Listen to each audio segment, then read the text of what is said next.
back to the Philippines. If you're new to my channel, hey, thanks for stopping by and hanging out with me for a little bit. Today I'm back on the road again, and I thought it'd be a good time to record, film a little bit and talk about today's topic, which is 30% of expats won't survive the Philippines. Now, this is just an educated guess on the number, but, it seems like a pretty good number to me. It's safe for me. Now, I'm known for speaking my mind, and I do encourage you to do the same in the comments section. If you got something to say, hey, man, let it out, bro. Now, Philippine expats come and go daily. Some will return, and some will never step foot in this country ever again. Some guys are by choice. Other guys leave by force. But today, I want to focus on the guys that leave by choice. And for whatever reason it is that they decided to leave this place, good, bad, or indifferent, I do respect the choice of the next man, especially when it comes to the betterment of his or her life. Choosing a place like the Philippines will have its ups and downs, and my goal is to help others transition into this place with ease of mind. Now, one of the first things that's on my list that will affect the choice of many is your patience level. Now, having thin patience will eventually present itself in a place like this. And when you lash out, guess what? You're going to be greeted with confused faces, angry natives. You need to remember, living in the Philippines will challenge your ability to adapt at a rapid pace. Yes, things are slower here, but that does not mean your learning curve should be a slow process too.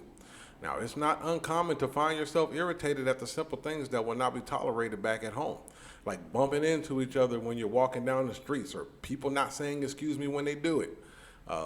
You often get cut off in line when shopping for basic items. People will literally interrupt your transaction to pay for their stuff as if they have a priority over your purchase, or if you're not even just standing there. And as an expat, sometimes people have a hard time keeping their mouth closed, like, man, you don't see me standing here?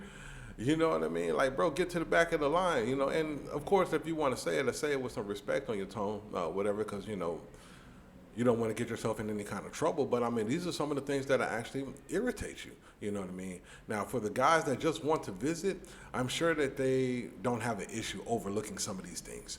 But when you decide to live here for a long period of time, these things could be some of your deal breakers. And please understand your patience level before you even decide to come over here, man.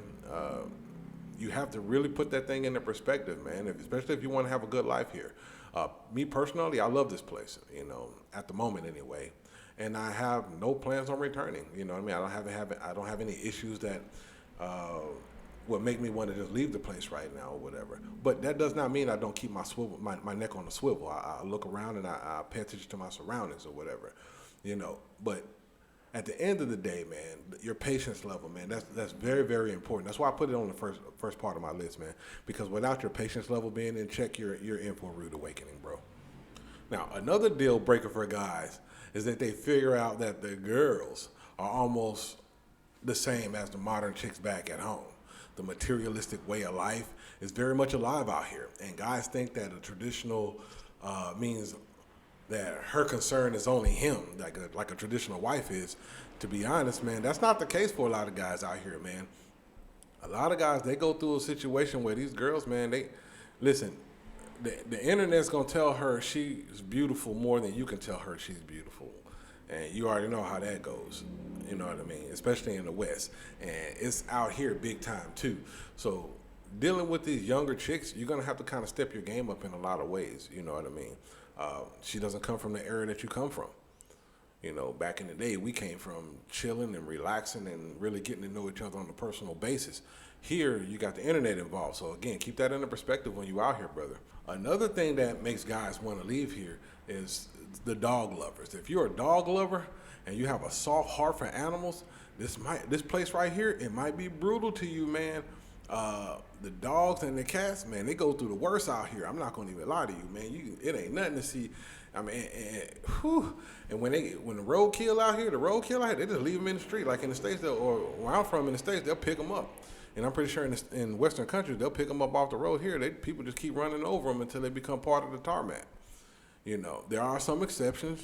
People are dog lovers out here, but from my experience, what I see, they're dog lovers by breed. If they have a breeded dog, they love those kind of dogs. And even then, some of those dogs even wander the streets and potentially end up as roadkill. Most of the time, again, they're just left on the side of the street, man, and it's sad to see it, man. I remember back in 2007, somebody gave me a dog. You know, when I first came out here for the first time, they gave me a dog. And the very next day, we had a storm. And one of the tree branches, they said, this is what they said, a tree branch hit the dog on the head. All right. And I was like, all right, man, he died. Okay, whatever. I didn't get too attached to him anyway. But they started dragging my dog down down the street. And I'm like, yo, why you dragging the dog like that, man? They chopped him up in a pulutan. They said it was pulutan, drinking food. And I was just like, man, that's crazy, man. I didn't expect that or whatever. You know, the dogs, they go through it out here, man. So if you're a dog lover, man, I don't know, man. This place might be one of the reasons why you decide not to be here because of stuff like that. You know what I mean? I don't know, man. But yeah, the dogs and the cats, they go through it out here, bro. Now, another deal breaker out here is the comfort zone issues. You know, coming from westernized life, we don't realize how much comfort we're sacrificing until we land here. And a lot of people, they won't be able to handle that, man.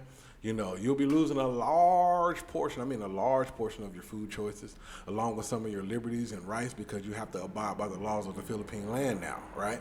Now, don't get me wrong, you do have your basic rights, you know, but most of the time you won't encounter any problems or whatever. But you know, I'm be honest with you, man, shit happens. You never know when something's gonna happen. All right. And when it happens out here, guess what? You're gonna feel it. Being a foreigner out here is a lonely game as well.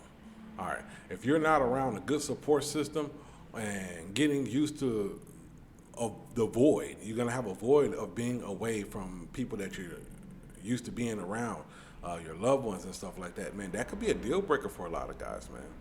You know, some guys, they say that they're loners or whatever, but you know, they're reluctant to stay long term because of issues like this. You know what I mean? Even though they're loners, they still have some kind of connection with people. You know what I mean? And if you have a hard time connecting with the locals, which could pose as a problem, I mean, that could be a deal breaker out here. This is why some of the guys don't make it out here. They just can't do it, man. You know, learning the language is one thing, but understanding how to learn the language is another thing. Some guys just can't learn new languages. They don't have it in them. It's just what it is, man. Now, the last thing that's on my list is people can't adjust to the lifestyle of the Philippines. And respectfully, I really understand why. You know, making mental notes of the simple things will take you a long way here in the Philippines, like the customs and courtesies and stuff like that. But let's be real. Your common sense factor must be top tier in a place like the Philippines. You risk being a target of any kind of local scams available. And if you're a gullible individual, guess what? You're not going to survive. These places will eat you alive. All right? The culture shock of the Philippines is more than just poverty. To be honest with you, it's more than your level of understanding when dealing with the way of life out here. Realistically speaking, the preparation for that culture shock is not something that you should take with a grain of salt, because I'm telling you, that culture shock gonna hit you from every single angle. All right, it's gonna hit you from the fourth dimension type stuff. All right. Now, I highly recommend that you stop and observe everything when you get here, especially for a little while, at least for the first few months. Don't make any major purchases. You know what I mean? You don't want to go down a rabbit hole of entertaining gold diggers who only likes the way that your wallet looks and tell you that you look handsome, and you know, make you feel like you're somebody that you know that you're not. You know, and don't get me wrong, it feels good for somebody to tell you that you look good, but look at it realistically, bro. All right, your wallet looks better than you do. All right, finding stability in the Philippines is important, and it should not be overshadowed by anything else. You know what I mean? You should make that a priority before you do anything else out here. All right. You need to find peace while you're here. Before you come out here, find some peace within yourself, some mental peace. And make sure that your goals, they're not adjustable. Nobody can get in there and try to adjust your goals. You set the goals for yourself, and you maintain the goals for yourself, because when you got other people involved in it, they often alter your goals to benefit them as well as it benefits you, if you kind of understand what I'm saying. All right? Things that can make or break your stay here in the Philippines often gets overlooked, especially in the beginning phases of expat life. All right. And this is mostly because in the beginning, there's a lot of new things, new sparks, new interests, which leads to other things that were not included in the plan when you moved out here. We forget the do's and the don'ts of being away from home. And by the time we realize the mistakes that were made, we fall short of blaming ourselves for our choices. We got to be smart, man. And, you know, again, the lifestyle here is a deal breaker for a lot of guys, man. Not including it's hot. the pollution level. Some guys can't handle that. It's so many different things that expats talk about, especially on vlogs like this one right here that we talk about, you know what I mean? But we have to look a little deeper than the superficial things that we see every day, and to try to figure out what's really going on out here in the Philippines and why guys decide to leave out here, so that you can take that information and put it into your own life so you can make a better choice for yourself, all right? Now, that's all that I have for you guys on this video. Do me a favor, man. Take care of yourself at all times, man. Don't let nobody alter who you are. Be you at all times, man. You're a unique individual, man. So love yourself to the best of your ability. Take care of your family. If you got any questions of me, hit me up in the comment section, man.